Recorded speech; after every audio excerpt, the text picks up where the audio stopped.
Sige po, tuloy-tuloy tayo sa ating pagbubulay. Balikan lang po natin ang verse po na ito, Matthew chapter 2, verse 1 hanggang verse 2. Panahon ng paghahari ni Herodes sa Judea nang ipanganak si Jesus sa Bethlehem. Sabayan niyo po ako, may mga pantas mula pa sa silangan na dumating sa Jerusalem. Pagkatapos po, pagdating nila doon, nagtanong-tanong sila. At ano po ang kanilang tanong? Pakibasa ng malakas. Nasaan ang ipinanganak na hari ng mga Hudyo?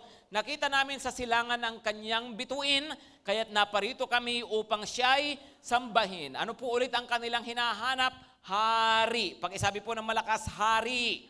Kaya nga po pinag-uusapan po natin ngayong month na to sa ating pag-alala sa kapanganakan ng Panginoong Hesus ay pinamagatang King Jesus. Pag-isabi po ng malakas, King Jesus. Sapagkat ang Panginoong Hesus po, siya ay tagapagligtas, pero siya nga po ay haring tagapagligtas. Siya ang hari ng mga hari at Panginoon ng mga Panginoon. Okay, dito po sa kwento na binasa natin, yung mga pantas, nung andun po sila sa Jerusalem, nagtanong-tanong sila, tapos ang sumunod po ng kasunod ng kwento po na yan, ay nakita nila ulit yung bituin. No? So, ibig sabihin, nakita nilang bituin nung doon sila sa kanilang malayong lugar, tapos nawala, pero ngayon po nagpakita ulit yung bituin na iyon. At sinundan nila ang bituin, dinala sila sa isang bahay sa Bethlehem. At nung makita nila yung bahay na iyon, ito po ang nangyari. Verse 11, sabayan niyo po ako. And going into the house, they saw the child with Mary, his mother, and they fell down and worshiped him. Then, opening their treasures, they offered him gifts, gold and frankincense and myrrh. So pagdating po doon, ano po ang kanilang ginawa? Sumamba sa Panginoon at nagbigay sila ng kanilang mga regalo sa hari na kanilang hinanap at ngayon ay kanilang natagpuan. Gusto ko pong ipakita ang picture po na ito. Familiar tayo, lagi natin nakikita ito, lalo na sa panahon ng Pasko. Ito nga po yung isa, nativity scene, sabi nila, Belen. Yan po, so ang Panginoong Hesus na nagkatawang tao nga, tapos mayroong mga dumating at naghandog ng kanilang mga regalo sa Kanya. Pero saan po ba galing yung ganyang kaugalian? Actually po, yan po ay nakaugalian na kultura na ng maraming bansa noon pa mang unang panahon. So ipakita ko po sa inyo ang isa pang picture na nagpapakita po ng kulturang ito.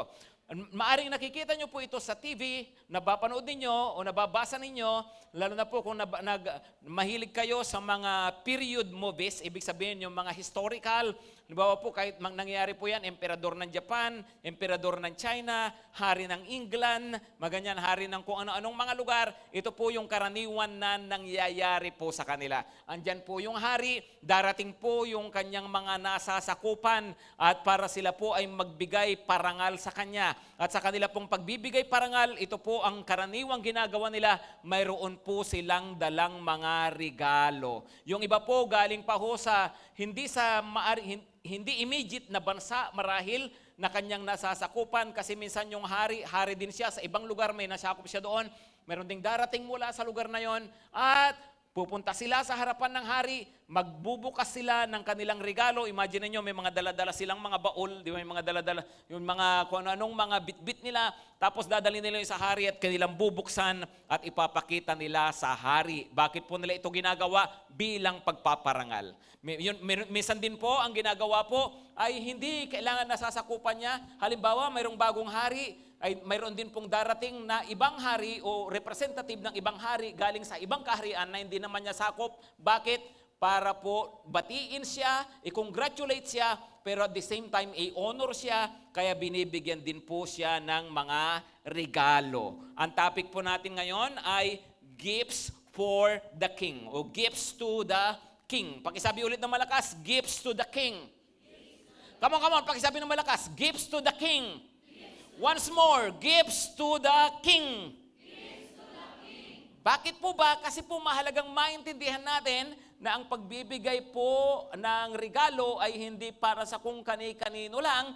Kung ito po ay para sa Panginoong Hesus, ito po ay ibinibigay sa mahal na hari. At kung ito ay ibinibigay sa hari, ano po ang dapat mangyari? Ito po dapat talagang nakapagbibigay ng honor sa kanya, ng totoong parangal sa kanya. Pakisabi ng malakas, honor. dito po, paano nilang inonor ang Kristo? Paano nilang pinarangalan si Jesus? Well, ang sabi po dyan, sumamba sila, they open their treasure, binuksan nila, tapos po, inilabas nila ang kanilang mga regalo at naghandog sila. Ano ulit yung mga regalo na yon? Come on, ano yung mga regalo na yon? Gold, frankincense, iba po yung iba po yung higante na putol, na iba yung ulo, iba yung kamay, tapos may tornilyo dito, Frankenstein yon ha. So gold, ano pa? Frankincense, tapos nagbigay sila ng myrrh. Alam niyo po, itong mga regalong to, hindi basta-basta. May kahulugan ito. These are wise men, at nung magdala sila ng regalo kay Jesus, mayroong kahulugan yung kanilang mga pagbibigay. Very meaningful ang mga gifts na ito. Di ba po, minsan din naman tayo pag nagre-regalo, madalas meaningful. Tama? Halimbawa, face towel, ganyan. Meaningful yun. Good morning, may nakalagay kasi good morning, gano'n, di ba? So meaningful yun, no? Di po sila, talagang pinag-isipan po ito at may kahulugan yung kanilang mga regalo. So gifts to the King. Tayo po, ano ang maihahandog natin sa Panginoon? Actually po, itong tatlo din pong ito. Or kung ano ang sinisimbolo ng tatlong ito. Sila, literal na ginto. Wala naman tayong ginto, malibang marahil sa kung alahas natin. Pero ano ang i-offer natin sa Panginoon? Yun nga, number 1. We give the King with our gold. Yung ating ginto. Ano ba ang ginto? Para saan ba ang ginto? Lalo na nung unang panahon. Actually, yun yung kanilang currency. Yan ang kanilang panggastos. Usually, di ba po, pag sila namimili, either pilak, silver, o kaya ginto. Yun yung kanilang currency. Ibig sabihin, yun yung kanilang pinaka-pera. So isang bagay na if we give gift to our King Jesus, isa po pala talaga yan na magandang ihandog natin yung ating mga ginto sa Kanya o ang ating salapi. Ngayon, gusto ko pong pakinggan yung mabuti po ito ha. Please, pakinggan nating mabuti kasi po, madalang akong magturo tungkol po sa pag-o-offering. At madalang akong magturo tungkol po sa pagbibigay. Tingnan niyo yung katabi niyo. Patingnan niyo yung katabi niyo, makinig kang mabuti. No? Madalang po magturo tungkol po sa finances, lalo na po sa pagbibigay. Gusto ko pong pakinggan yung mabuti ito kasi mahalagang maintindihan po natin bakit nga po ba natin ito ginagawa. No? Of course, magandang pag-usapan ngayon, maliban sa Pasko, kasi nga po, yun ang nakalagay sa verse. No? At hindi naman natin pwedeng ibahin ang kahulugan ng verse po na ito. Kasi yun po talaga ang ibig niyang sabihin. So tingnan niyo po yun pong pagbibigay na ginawa nila ng ginto ay pagbibigay para magparangal. Amen? They offered their gold to Jesus in order to honor Him. So ang pagbibigay na to ay pag-o-honor. Pagkasabi ng malakas, pag-o-honor. Kasi pwede naman talaga magbigay ng hindi pag-o-honor ang dahilan. Tama? Halimbawa, hindi ko alam kung nakita nyo sa Facebook yung isang lalaki na nagbigay ng limos sa isang pulubi. Pagkatapos ngayon, hinahunting niya yung pulubi na yon. Na alam nyo ba yon? Bakit? Kasi daw, nung may lumapit sa kanyang pulubi, akala niya yung pulubi na yon vlogger. At mayroong nakatutok na camera. At pag binigyan niya, maliban sa makikita sa video, ay baka bigyan siya ng higit pa. Ibalik sa kanya at bigyan siya ng higit pa. So iniisip niya, mukhang vlogger to. So ang ginawa niya, dinukot niya yung kanyang pitaka, ibinigay niya yung laman ng lahat ng kanyang pitaka. Bagong sweldo pa raw siya. Lahat ng sweldo niya, ibinigay niya doon sa pulubi. Ang problema, nag-antay siya na may lalapit at magbibigay sa kanya ng pera at sabihin naka-video siya, walang lumapit. Yung pala, yung pulubi talaga. Ngayon, hinahanap niya. No? Bakit? Bakit nga ba gano'n? Anong problema? Naghahanap ng kapalit.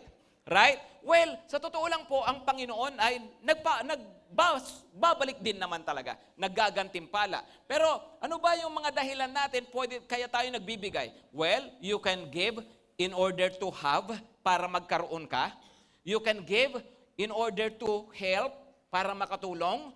Or to honor, in order to honor, para magparangal sa Diyos. Tama? So tatlong dahilan bakit ka nagbibigay. To have, para magkaroon, to help, at to honor. Giving to have is gratuity. Giving to help is charity. Giving to honor is purity. Ulitin ko yon, mga kapatid. Giving to have is gratuity. Ano ba yung gratuity? Yung naghanap ka ng reward, naghanap ka ng balik. Kasi may maganda kang ginawa, so gusto mo ng balik. No? Mayroong yung binigay mo, tapos parang investment, tapos may babalik sa'yo na higit pa.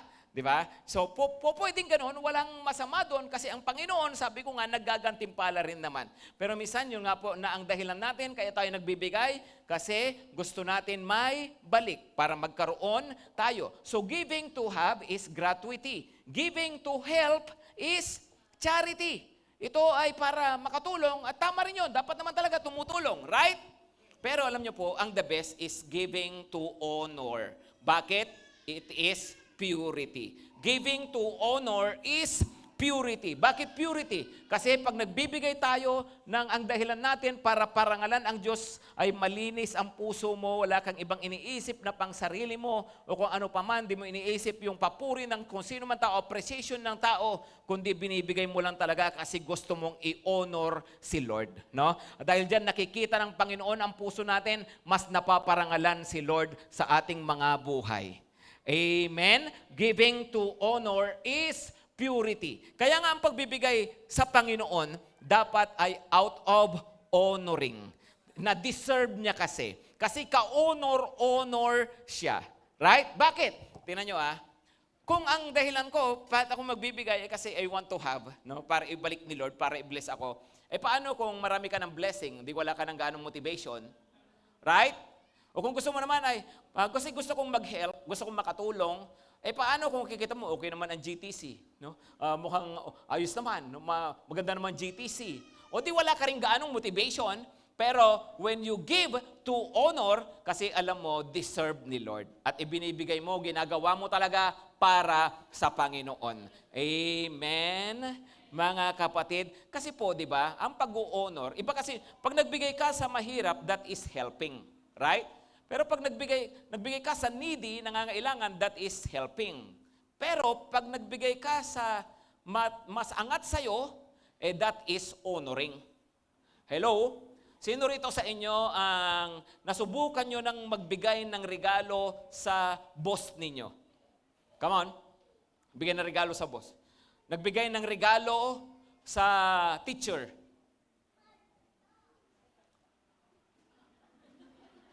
Nagbigay ng regalo sa magulang.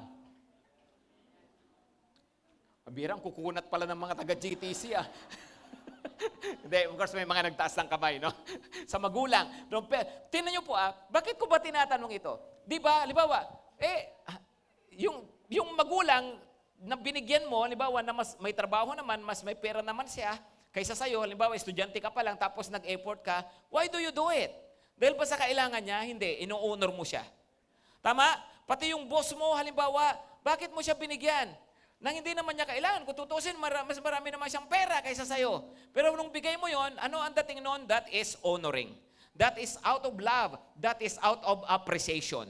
Right? Minsan kasi ang attitude natin, mayaman naman siya. Di ba? Kaya nga sabi nila, minsan yung mga mayayaman, yun yung malulungkot sa mga ganitong mga panahon. O kaya kung sila may birthday, bakit? Kasi sila nagbibigay, pero tapos pag sila ay mayroon ng okasyon o may ganitong mga kapaskuhan, walang gaanong natatanggap. Bakit? Kasi karaniwan, iniisip ng tao, hindi naman kasi nila kailangan. Pero alam po ninyo, yung joy pala ng ikaw ay naalala. Yung joy na ikaw ay na-appreciate, kahit sa maliit na paraan, yung ikaw ay na-honor, yun ay nagpapaligaya sa isang tao. Amen? Amen? Ngayon, kung ang tao, ganun ang pakiramdam niya, ganun din po ang Panginoong Diyos, lalo na dahil karapat-dapat siyang i-honor. Bakit tayo nagbibigay sa Panginoon? Hindi dahil sa pulubi si Lord. Maliwanag ba? Hindi dahil sa kailangan ng Panginoon, kundi dahil sa naniniwala tayo, inu-honor natin siya, pinaparangalan natin siya bilang appreciation natin, bilang pasasalamat natin na lahat ng bagay na mayroon tayo, hanap buhay natin, lakas natin, diskarte natin, kliyente natin, connection natin, hanap buhay natin, pinagtatrabahuhan natin, kumpanya, lahat ng yan galing sa Panginoon. Amen? That's why we honor God. We honor God. Alam nyo, minsan parang nagbibigay tayo sa Panginoon na parang alam mo ba, yung dating na parang nililimusan lang natin si Lord. Ganon, di ba?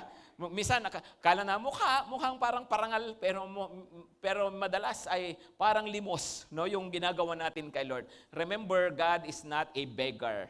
Kaya nga po, siya po bilang kataas-taas, ang hari, deserve niya yung pagbibigay na ng honor talaga sa Kanya. Amen, mga kapatid. So, kung ito ay pag-o-honor sa Panginoon, tingnan niyo po, Malakay 1, verse 6 to 8. Malakay 1, verse 6 to 8. Sabi ni Lord dito, no? Pinagsabihan ni Yahweh na makapangyarihan sa lahat, ang mga paring lumalapastangan sa kanyang pangalan. Lumalapastangan, bigat na salita yan, bumabastos sa kanya. Bakit? Pinaparangalan ng anak ang kanyang ama at ng alipin ang kanyang Panginoon. Kung ako ang inyong ama, bakit hindi nyo ako iginagalang? Kung ako ang inyong Panginoon, bakit hindi nyo ako pinaparangalan? Sabi niya, a son honors his father, a servant honors his master. If I am your Lord, where is the honor due me? If I am your father, where is the honor that I deserve? Tapos sabi niya, nilalapastangan ninyo ako, at pagkatapos ay tatanong pa ninyo sa paanong paraan namin kayo, nilalapastangan, Lord naman, kailan ka namin binastos? No? Verse 9, sabi niya, nag-aalay kayo sa aking altar ng mga bulag, pilay, noon ang mga hayop na bulag, pilay, o may sakit. Bakit? Kasi nga, di ba, yung kanilang worship sa Panginoon noong unang panahon ay sa pamamagitan ng mga tupa. Kakatayin nila, ihahandog nila sa altar. Di ba? So, parang ang nangyayari sa mga Israelita, dahil sa masyado na silang pamilyar sa ginagawa nila, parang relihiyon na lang, hindi na nila iniisip kung natutuwa ba si Lord dito? Ano, makakapaghandog na lang. Yung ganon. Halimbawa, meron siyang 10 tupa. Tapos gusto niya maghandog kay Lord. Pipiliin niya yung pinakamahinang tupa, pinakapayat. No? Sabi bulag pa, may sakit pa. No, na tupa. Tapos yun ang kanyang kukunin kasi hindi nga naman gaanong mapakinabangan yon at kung ibebenta man, mura, wala gaanong bibili. So kukunin niya kung ano yung pinaka mababang klase at yun ang kanyang ibibigay sa Panginoon. No, yan ang kanilang ugali.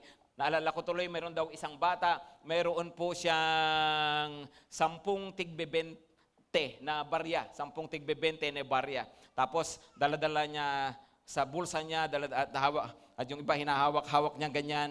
Tapos papunta siya sa church. Oh anak, ba't mo dala yung pera mo? Sabi ng nanay. No? Nay, punta po ako sa church. Ano gagawin mo? Ibibigay ko po yung isa kay Lord. No? Ibibigay ko yung isa kay Lord. No? Very good anak. So habang naglalakad po siya, ginaganon niya yung kanyang tigbebente na 10, nahulog po yung isa. Gumulong sa kalsada at pumasok sa imbornal. Hindi na niya makuha. No? Tapos sabi niya, Lord, ayun, nahulog yung sayo. No? So, pag wala ng kwenta, yun na para kay Lord, ganon, no? That is not honoring, right? Dahil sabi niya dito, subukin yung maghandog ng ganyan sa inyong gobernador. Matutuwa kaya siya sa inyo at ibigay ang inyong kahilingan? Diba yung kung ano lang madampot mo, tapos sasabihin mo ito para kay Lord, no? Tapos, subukan mong ibigay yan sa gobernador mo. Matutuwa kaya siya, hindi mo nga gagawin niya sa taong iginagalang mo sabi ng Panginoon, di ba? So nga, subukan mong pumunta ngayon sa City Hall, no? Kaya bukas kasi sarado ngayon, no? Kung pumunta ka sa City Hall at hanapin mo si Mayor at regaluhan mo ng sirang cellphone, no? Matutuwa kaya si Mayor sa'yo. Di ba? Of course hindi.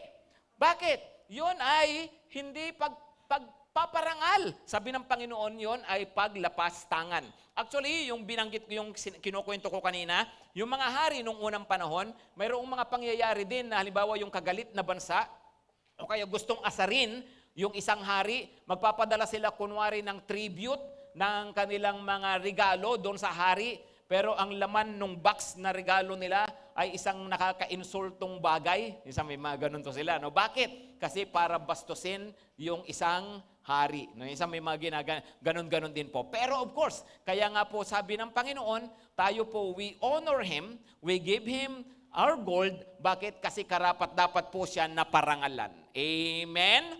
Sa paanong practical na paraan po ito? Tingnan niyo po ang Proverbs 3 verse 9. Proverbs 3 verse 9, honor the Lord with your wealth. Pakibasa ng malakas, Honor the Lord with your wealth and with the first fruits of all your produce. Then your barns will be filled with plenty, and your vats will be bursting with wine. Ano raw? Sabi na, honor the Lord with your wealth. By the way, balik lang po muna ako doon sa isa. Yung sabi po ng Panginoon, paano yan? Binibigyan nyo sa akin mga may kapansanan. No, hindi nakaka-honor yan sa akin. Maring iniisip nyo, gusto ko lang muna sagutin to, kasi baka itinatanong nyo, so ibig sabihin, Pastor, ayaw ni Lord na maliit, paano kung yan lang yung kaya ko? Diba? Hindi po ganun yun. Ang pinag-uusapan po dito ay yung ating puso. Yung ating puso na tayo ba talaga nagpaparangal at yun bang bigay natin sa Panginoon na kapag bibigay po talaga ng karangalan po sa Kanya. No? Kasi po, depende naman talaga sa kakayahan natin. Tama po ba? Ang importante, we give God our best. Pakisabi ng malakas, best. Come on, pakisabi ng malakas, best. We give God our best. At ano po yung best natin? Well, ang best depende sa tao. Tama? Maaaring ang best ng iba, hindi yun ang best mo. Tama? Maaring ang best ng iba, least sa'yo. Right? Ibig sabihin, ganito. Halimbawa lang, kunwari lang po ito. Mayroong nagbigay ng 100, tapos ikaw nagbigay ka ng 200. So, sino ang best sa inyo? Sino ang nagbigay ng best sa inyo sa harapan ng Panginoon? Well, titingin ba si Lord kung doon sa 100 o 200 na binigay, na binitawan, o titingin siya sa natira? Tama? Halimbawa ganito, kung yung nagbigay ng 100 to 200 lang yung pera niya, ibig sabihin po nun, binigay niya yung best niya sa Panginoon. Pero kung yung nagbigay ng 200, 10,000 ang pera niya, mukhang ang nagbigay talaga ng best ay yung nagbigay ng 100 sa Panginoon. Amen? Amen? Pinapaliwanag ko lang po ito para maging clear sa atin na hindi tumitingin ang Panginoon sa halaga, tinitignan po niya yung mga puso po natin na talagang handang magparangal sa Kanya sa paraan na pinaka-best po natin. Maliwanag po? Hello, maliwanag po. By the way, mga kapatid ha, no, kaya nga po, ako po sinasabi ko po ito sa inyo, hindi sa ano paman, kaya nga po, kami mag-asawa, kami na pamilya, ay nagnenegosyo po kami, pero isa po talaga sa pangunahing dahilan po namin, isa po sa pinagbibigyan po namin ay yung gawain ng Panginoon. No? At yun pong mga iba pang mga tao para po makatulong. At kung ako man po, binabanggit ko from time to time yun na may negosyo po kami, please po, wag niyo pong isipin na nagpo-promote ako, ha? No? Hindi po kayo ang trip ko na pasyente o customer, ha? Hindi po kasi malayo naman, no? Malayo naman. Binabanggit ko po 'yon, alam po ninyo, kasi po para ipaalam sa tao na yung mga handog po ninyo, hindi po yan para po sa amin. Ano po, mayroon po kaming ibang source ng blessing po ng Panginoon. Kung may kotse po kami, hindi po yan galing po sa church. Ha? Kami po ay isa sa mga talagang nagbibigay po sa Panginoon. Okay, maliwanag po ba? Mga kapatid, para clear lang po ano ba ang motibo ni pastor dito. No, mukhang may mupiring pa ulit mamaya. No, wala po. Huwag kayong mag-alala. Ha? No, gusto ko lang po maintindihan po natin that we have to honor God. Right? So we honor God with balikan na po natin ito. Proverbs 3 verse 9, honor the Lord with your wealth and with the first fruits of all your produce. Ano po? First fruit. Pakisabi ng malakas, first fruits. Okay? Paano kung i-honor si Lord with my wealth? Sabi niya ay sa pamagitan ng pagbibigay. No? Of course, ang first fruit practice nila yan sa Old Testament, di naman po yan required, pero naging practice na rin po natin, naging voluntary ginagawa po natin. No? At alam niyo po yung building po dyan, yun pong nagawa sa Victory Mall, pati po yung sound system, marami po doon talaga bunga po ng first fruits natin. Uy, palakpakan nyo naman sarili nyo dyan. No? So, yan po ay mga pagbibigay natin sa Panginoon po kasi na binabigay po natin yan sa anniversary. No? Tagpo-first fruit po tayo. Ngayon, marinisip nyo, pastor, ito na, may tapos na yung building. Ano pa? May plano pa bang gagawin natin? Gusto po natin na makaipon. Ano po? Mag-iipon po tayo. Bakit? Kasi po, para pag may nabakanting lupa, bibili po tayo, gagawin nating parking. Okay? May tinatarget po tayo, so gagawin nating parking. Kasi, pasensya na po talaga ha, wala lang po tayong magawa no, sa parking po natin, lalo na sa umaga, sa kayong alas 3, no, kasi marami pong sasakyan. I don't know kung nararanasan nyo, pagka-park mo, gusto mo na makauwi, pero inaantay mo pang umalis yung nakaharang sa sasakyan mo. Tapos nag-cell group pa siya. Di ba? So hindi ka makaalis-alis. Di ba? Kaya nga po gusto natin magkaroon po tayo ng parking o kung hindi man po, ang isa pang pwede po natin gawin ay ito pong buong baba hanggang doon po ay magiging parking po natin. Tapos second floor, pwedeng ganito kalaki pa rin na parang events place po natin para mas madali ng puntahan. Di ba? Tapos po yung third floor, kasi may third floor naman na idudugtong na lang po. Diretso na po, yun na po yung pinaka-church, tapos may mezzanine pa rin na ganyan, tapos po yung pinaka-bubong gagawin po nating garden, parang trinoma, no? Maglalagay po tayo ng Starbucks sa taas. No? So, yun po yung gagawin po natin. Siyempre, may elevator yon mga kapatid. Ha? No? Hindi nga, excited po ba kayo sa mga mangyayari pa? No? Get excited, hindi pa tapos si Lord sa atin. No? So, anyway, yun po, pagdating po sa first fruit. Another way of honoring God with our wealth is sa pamagitan po ng tithes. No? Ba't nakaka-honor kay Lord ang tithes? Kasi it's a matter of commitment. Pag committed ka, pati finances mo committed sa Panginoon, nakaka-honor yan sa Panginoon. Right? Bakit? Hindi yung kung ano lang yung trip mo sa oras na yun. Ganon. No? Kundi, kasi kinumit mo to kay Lord, kay mahirap mo madali, basta ito, commitment ko ito kay Lord para kay Lord ito. So we honor God. Pakisabi ng malakas, honor. Deserve ni Lord ang honor. Okay? So na, that's number one. Gold. Pakisabi ng malakas, no? Honor God. With your money. Ba't di nyo masabi ng malakas? Okay. Number two, ano yung pangalawang handog? Pangalawang regalo? Frankincense. Pakisabi ng malakas, frankincense. Okay, ano ang ibig sabihin nito? Ano ang sinisimbolize ng frankincense? By the way, ito po siya, ang frankincense galing sa puno. Actually, pati yung myrrh galing sa puno din. Yan po ay dagta. No? Sino nakakita na ng dagta ng puno? Di ba yung sinugatan mo, yung puno ng mangga, pag may sugat yon, di ba mayroong lalabas? Sa umpisa, ano pa lang siya, yung malagkit, tapos pag tumagal-tagal, magkikrystallize na siya, di ba, magiging matigas na siya. Okay, so ganyan po. Ngayon, yan po ay dagta ng isang puno, pero yan po ay mamahalin kasi magandang gawing pabango. So, karaniwan po, ang frankincense po ay pabango. At isang napakamamahaling pabango. At saan po ginagamit ang frankincense noon pa man? Karaniwan pong ginagamit sa pagsamba sa Diyos. Take note ha, nagbigay sila kay Lord ng gold to honor His royalty. Ngayon po, nagbibigay sila ng frankincense. Bakit? To honor His divinity. Kinikilala nila na si Lord ay Diyos. Bakit? Tingnan nyo po Leviticus chapter 2 verse 2. Basahin po natin ito na malakas. When anyone brings a grain offering as an offering to the Lord, his offering shall be of fine flour. He shall pour oil on it and put frankincense on it. Ano raw? Kapag kayo maghahandog kayo, sabi ng Panginoon, isa sa mga handog, halimbawa, mga grain, mga trigo, ganyan. Maghahandog kayo. What do you do? Sabi niya, samahan ninyo ng frankincense. Bakit? Kasi po ang frankincense, lalo na pag sinunog, isinama sa handog, nagiging pabango. At nagiging mabango yung templo, yung lugar kung saan sila naghandog. No? Pakitignan yung katabi, pakisabihan, gusto ni Lord mabango. No? Bawi ka next Sunday ha, maligo ka ha, sabi mo. Hindi, joke. No?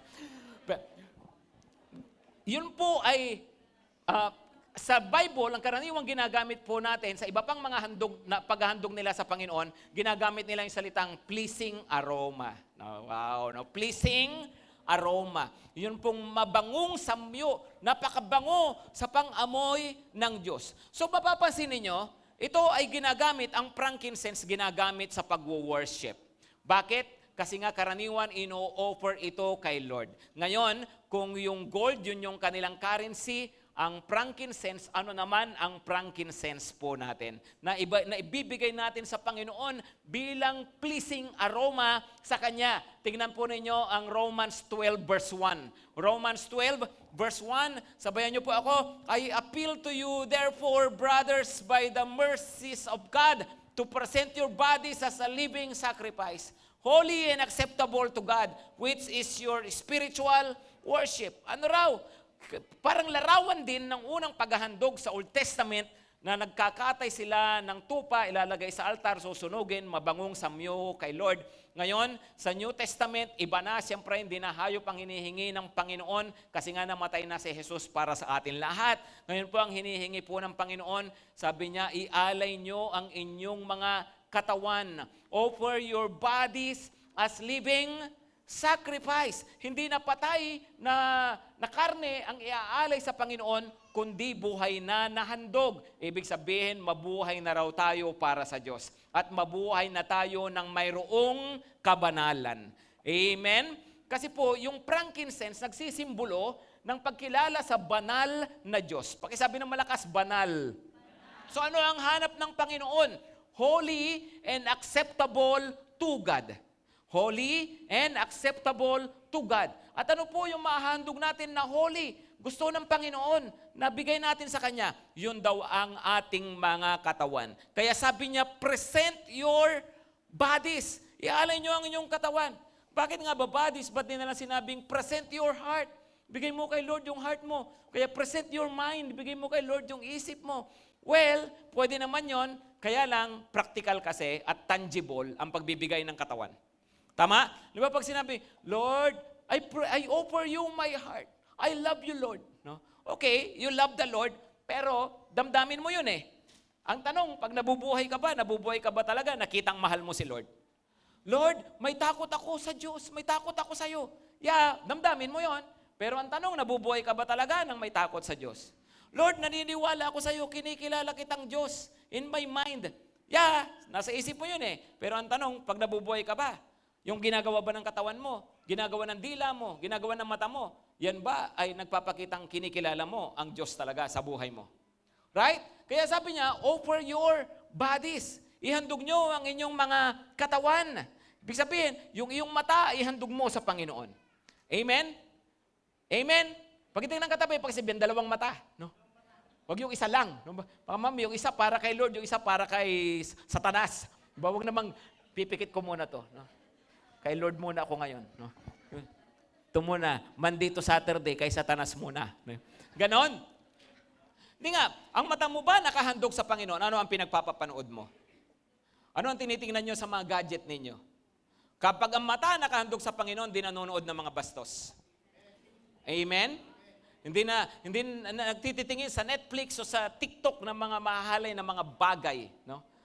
Alam nyo, sa totoo lang, ang internet, no, ang social media, kapag mag-click ka lang na minsan, no, tuloy-tuloy na yan, ang dami susuplayan ka ng napakarami kasi nakitang yon ang interest mo. Kaya tataka ka, bakit tuloy-tuloy to? Lagi-laging may supply ako ng kabastusan. No? Kasi nanood ka minsan. No? Ganon yun. Ha?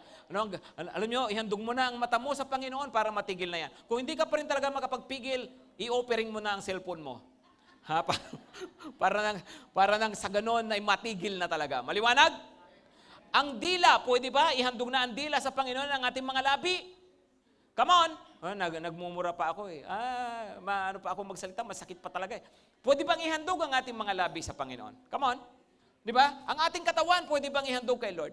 Sabi ng Bible, ang katawan ay hindi nilikha para sa sexual immorality. Honor God with your body. Amen? Ang aking katawan, handog ko ito sa Panginoon. Hindi ko gagamitin ito sa sexual sin, sa sexual immorality. Right?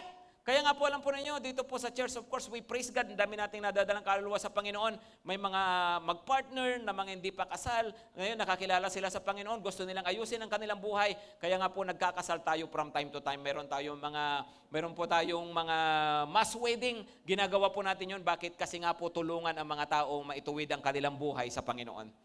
Amen? Offer your body. Pakisabi ng malakas, offer your body. Yun ang hanap ni Lord, yung katawan na handog natin sa Kanya. Yun, kasi po, ang katawan, expression yan ng kung paano tayong nabubuhay. Right? So, offer your body. That's your frankincense. Number 3, ano pa ang pangatlo na ihandog natin kay Lord? Myrrh. Pakisabi ng malakas, myrrh. Okay? Ang myrrh, ganito naman siya, mas makulay ng konti kaysa sa frankincense. Galing din siya sa puno. Tapos dagtarin siya. Tapos ginagawa siya karaniwan, ginagawa siyang oil. Mabango rin siya na oil. No? At ang myrrh, saan ba ginagamit? ginagamit nila, isa yan, anointing oil. Kapag, halimbawa, merong itatalagang hari o pari, ina-anoint. Oil. Pero karaniwang gamit ng myrrh ay, ito ay ginagamit nilang pang-imbalsamo. Ganon, no? Para sa patay, actually. Bakit? No? Di ba ang mga sa kanilang kultura, di ba yung naggagawa sila ng mga mami? Right? Yung mga pag may patay, gusto nilang i-preserve yung bangkay, so ginagawa nilang mami. Siyempre, pag lalaki yung patay, daddy, no? di ba yung mga mamis, no? Pinipreserve nila yon, tama? Pag namatay, gusto nilang ma-preserve, wala pa namang formalin noon. So isa sa mga ginagawa nila, nilalagyan nila ng spices, no? parang adobo lang yun, Pero totoo, nilalagyan nilang spices. Tapos, pinapahiran nila ng myrrh.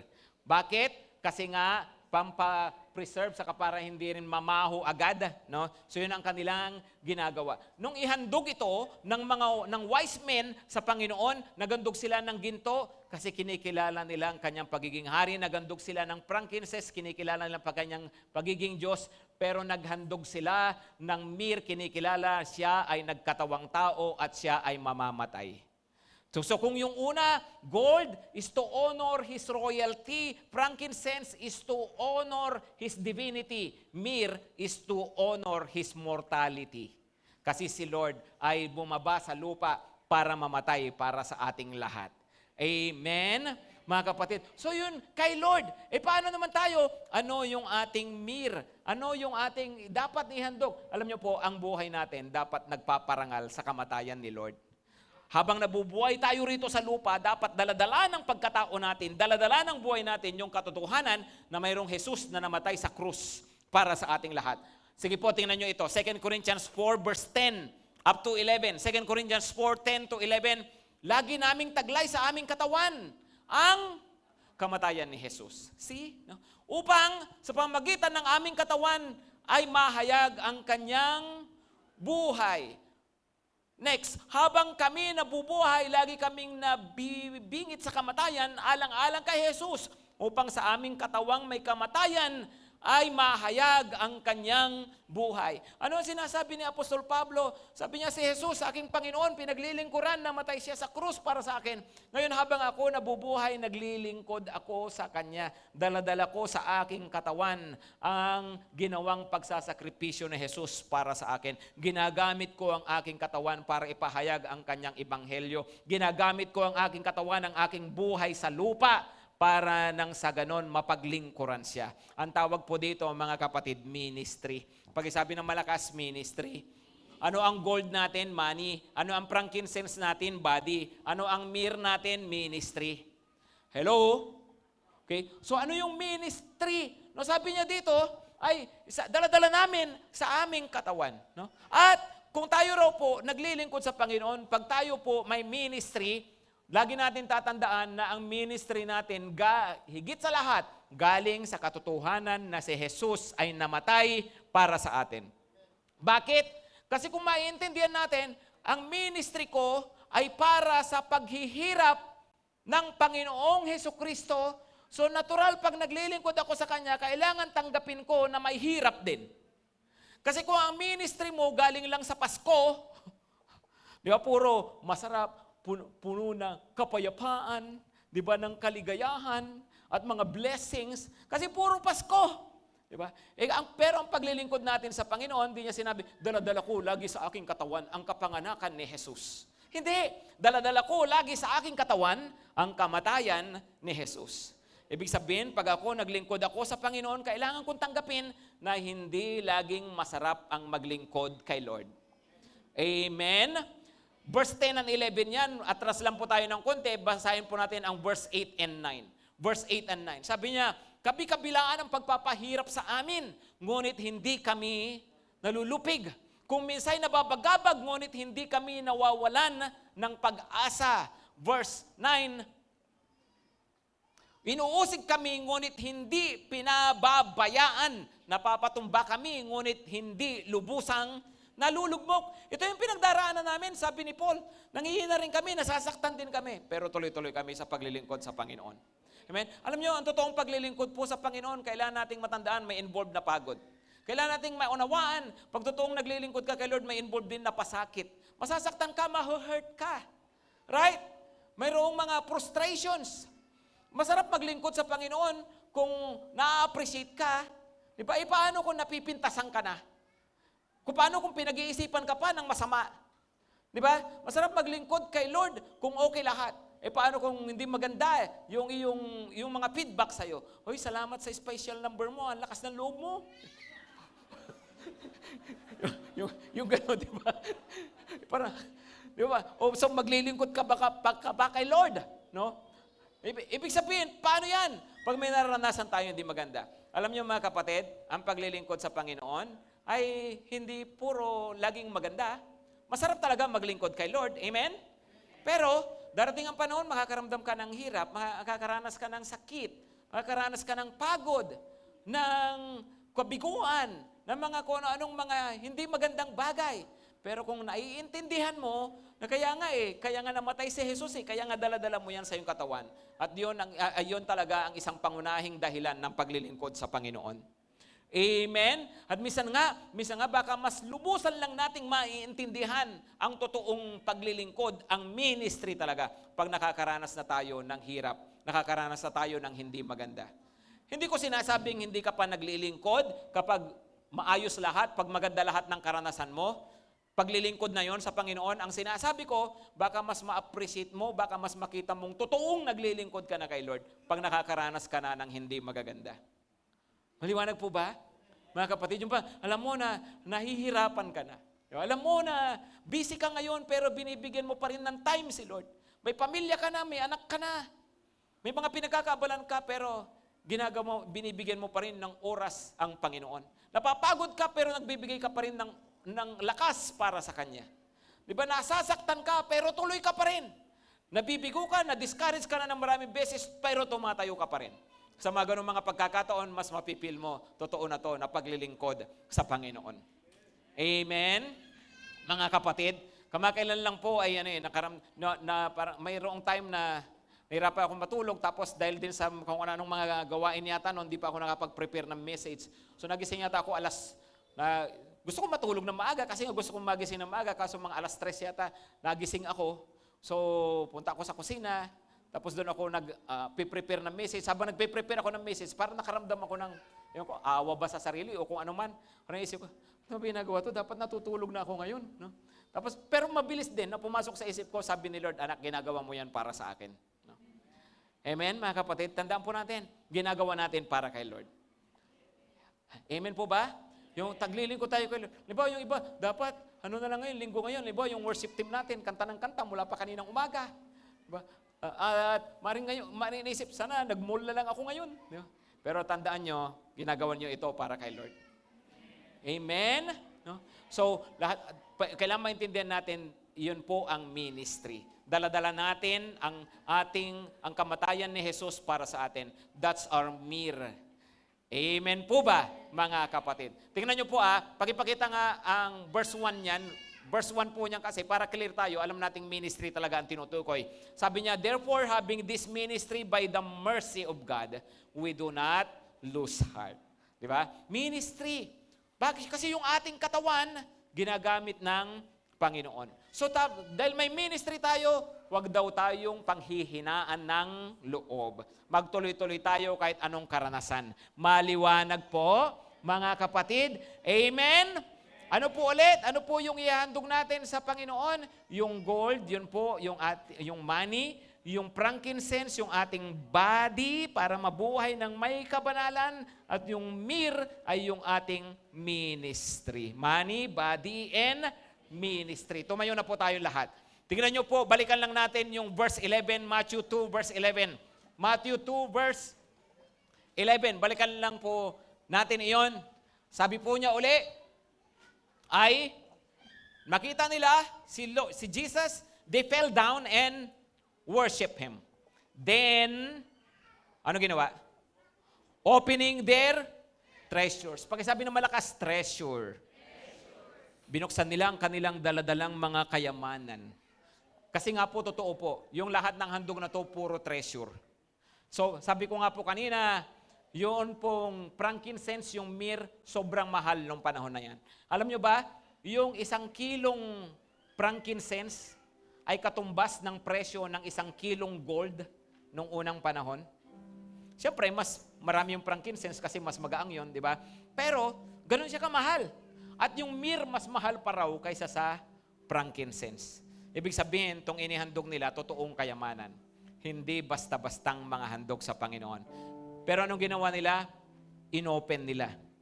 At inirigalo nila sa ating Panginoong Hesukristo.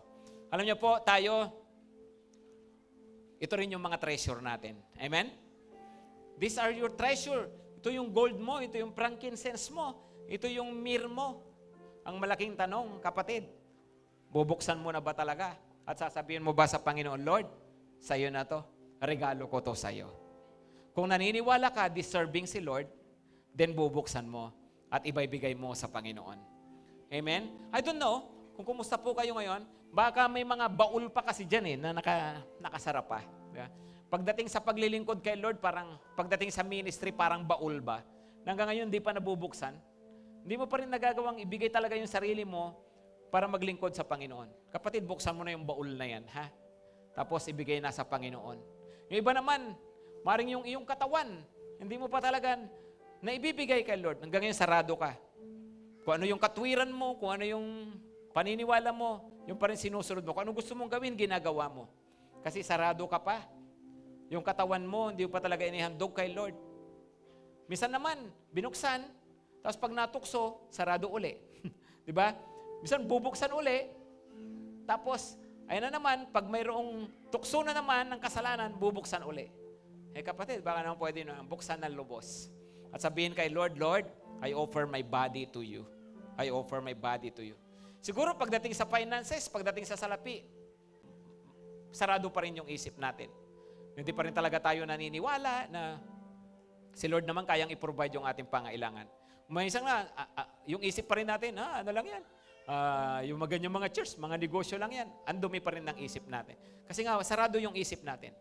Hindi pa natin nakikita na ginagawa po natin ay pagpaparangal po sa Panginoon. Minsan sarado isip natin kasi iniisip lang natin sarili natin, pangangailangan natin, mga gusto natin. Pero alam nyo, this time, pwede tayong magbukas talaga sa Panginoon. Sabi mo, Lord, I open my treasure to you. Tapos, ino-offer ko sa iyo. Of course, ang pagdedesisyon nasa atin lahat. Pero, isipin nyo po ito. Kunwari, andito ngayon si Lord Jesus, si King Jesus, nakaupo sa harapan natin. At tayo, bilang mga nasasakupan niya, nakaharap sa Kanya. At sa ating pagharap sa Kanya, mayroon tayong ibibigay na mga tribute sa Kanya. Yung ating mga gifts sa Kanya. Aling baol ang bubuksan mo? Baol ba ng ginto? Baol ba ng myrrh o ng frankincense? At pag binuksan mo, ihahandog mo ba sa Kanya?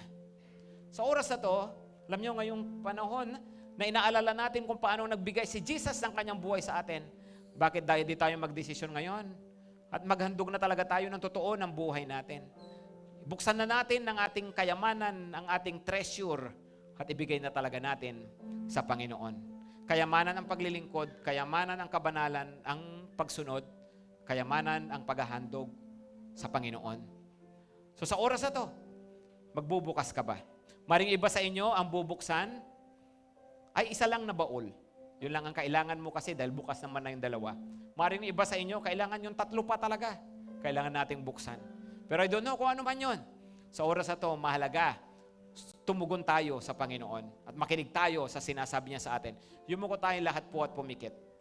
At kung sa oras na to, please lang po, huwag niyong gagawin ito dahil sasabi ko lang. Kung sa oras na to, nagdidesisyon ka talaga ng buong puso, sinasabi mo, Lord, nagbubukas po ako, Panginoon, ng aking treasure at ino-offer ko po ito sa inyo. Kung yun ang desisyon mo ngayon, inaanyayahan ko po kayo na lumapit so I can pray for you.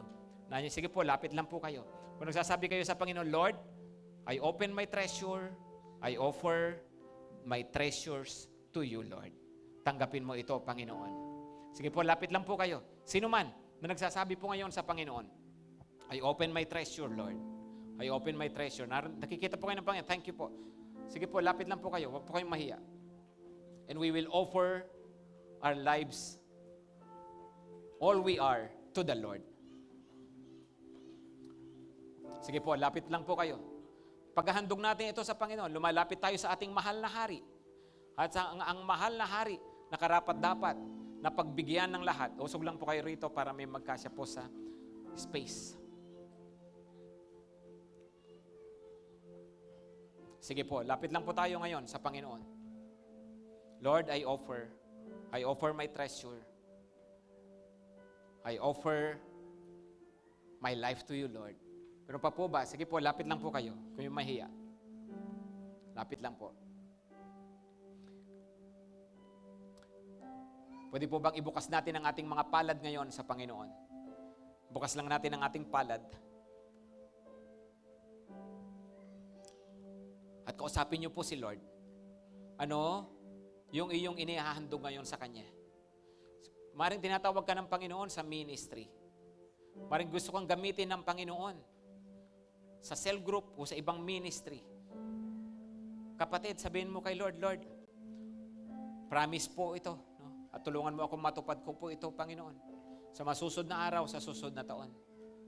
Maglilingkod ako sa iyo, maglilingkod ako lalo sa iyo, Panginoon. Siguro may sinusuko ko ang kasalanan na gagawa ng katawan. Ibukas mo rin yan sa Panginoon. Sabihin mo, Lord, sinusuko ko ito sa iyo. Binibigay ko sa iyo ang aking katawan. I offer my body as a living sacrifice. Siguro finances ang sinasabi sa iyo ng Panginoon. Maring kailangan nating matutunang magtiwala pa talaga. Kailangan nating matutunang ibigay pa talaga kay Lord yung para sa Kanya. Then, sabihin mo sa Panginoon, yes Lord, yes Lord.